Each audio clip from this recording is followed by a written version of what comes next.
चल देखो देश हमारा रे। अपने सतलोक के विषय में परमात्मा कबीर साहब बताते हैं, चल देखो देश हमारा रे, जा कोट भान पदम उजियारा रे। चल देखो देश हमारा रे, जा वो सत शब्द झनकारा रे।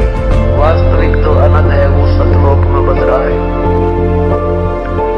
चल देखो देश हमारा रे, जा उजल भंवर गुंजारा रे। चल देखो देश हमारा रे, जा चवर सुहंगम डारा रे। चल देखो देश हमारा रे, जा चंद्र सूरज ना तारा रे। वहाँ वो 100 प्रकाशित लोग, 100 प्रकाशित भगवान, 100 प्रकाशित सब वहां के हंस हैं। एक अपना वहां जाने के बाद 16 सूर्य जितना सुंदर शरीर में लगा। 16 सूर्य जितना प्रकाश के तुल्य इतना प्रकाश में अपना शरीर होगा। प्रकाश नहीं होगा, शरीर होगा। जैसा यू है न्यू का न्यू शरीर होगा।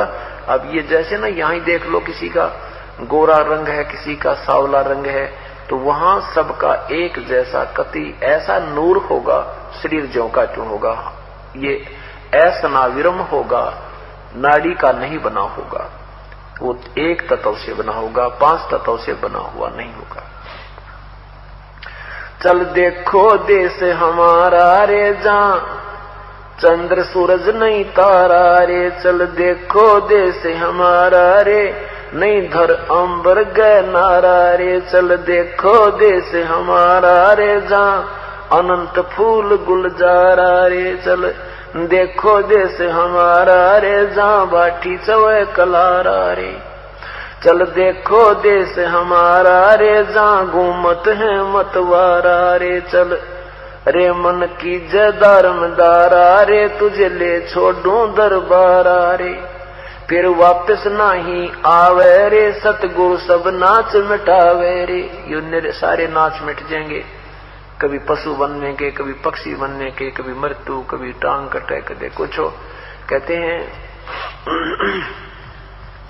फिर भवसागर नहीं आवे रे, सतगुरु सब नाच मिटावे रे। चल अजब नगर विश्रामा रे, तुम छोड़ो देना बामारे। चल देखो देश अमानी रे, जा कुछ पावक ना पानी रे। चल देखो देश अमानी रे, जा जल के बारा बानी रे।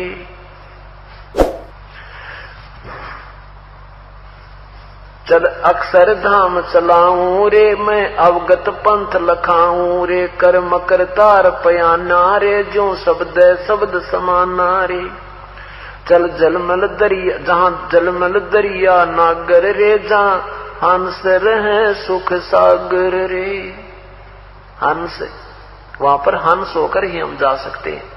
अब हम यहाँ पर कौवे जैसी वृत्ति के हो गए। अपने सुख के लिए हम दूसरों को ना जाने कितना कष्ट दे देते हैं।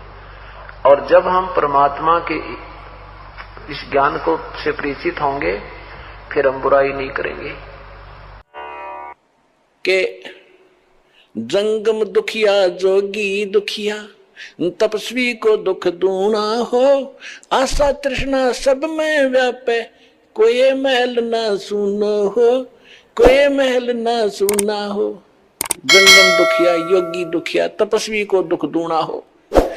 तपस्वी क्या करता है? एक जन्म में घोर तप करता है, अगले जन्म में राजा बनता है। तप से राज राज मदमानम। पुण्यात्माओं, परमेश्वर कबीर जी हम सभी आत्माओं के परमपिता हैं। वो हमारे सच्चे मालिक हैं, सच्चे साहिब हैं, सत साहिब हैं। सत साहिब का अर्थ होता है सच्चा मालिक, वास्तविक स्वामी, हमारा असली पिता, असली मालिक। साहब का अर्थ होता है भगवान, स्वामी, मालिक, पति, राम, अल्लाह, गॉड, कुछ भी कहो इसको। अब ये सत साहब क्यों कहा जाता है? सत साहिब, सत साहब। अब जैसे हम यहाँ काल के जाल में फंस गए और ये 21 ब्रह्मांड जेल है, जेल। ये एक प्रिजन है, कारागार है। और इस कारागार के अंदर बहुत से प्रबंधक होते हैं। जेल का सुपरिटेंडेंट होता है, फिर उससे ऊपर भी अधिकारी होते हैं और नीचे भी वहाँ बहुत से अलग वार्डन बनाए जाते हैं जो इंचार्ज कैदियों के होते हैं। तो हम सभी आत्माएं, सभी प्राणी, पशु पक्षी, मनुष्य, देवता जितने भी हैं, हम काल की जेल में हैं।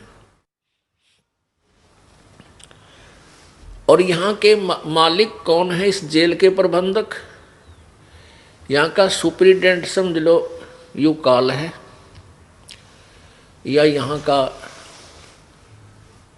मालिक समझ लो डीजी समझ लो।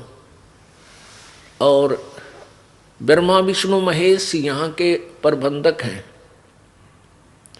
इस जेल में सबकी व्यवस्था रखते हैं। और आप और हम सभी यहाँ कैदी है, ये सत्कर मान लेना। एक पुन्नी एक पापी आया, एक है सूम दलेल रे। गरीब दास सतपुरुष भजन बिन सब ही जम की जेल रे। एक पुन्नी एक पापी आया, एक है सूम दलेल रे। गरीब दास हरि भजन बिना ये सब ही जम की जेल रे। एक पुण्य करता है, पुण्य धर्मी व्यक्ति है, और एक बिल्कुल पुण्य नहीं करता, बिल्कुल कंजूस है, सूम है। अब ये पुण्य करने वाला कहाँ जाएगा? स्वर्ग जाएगा।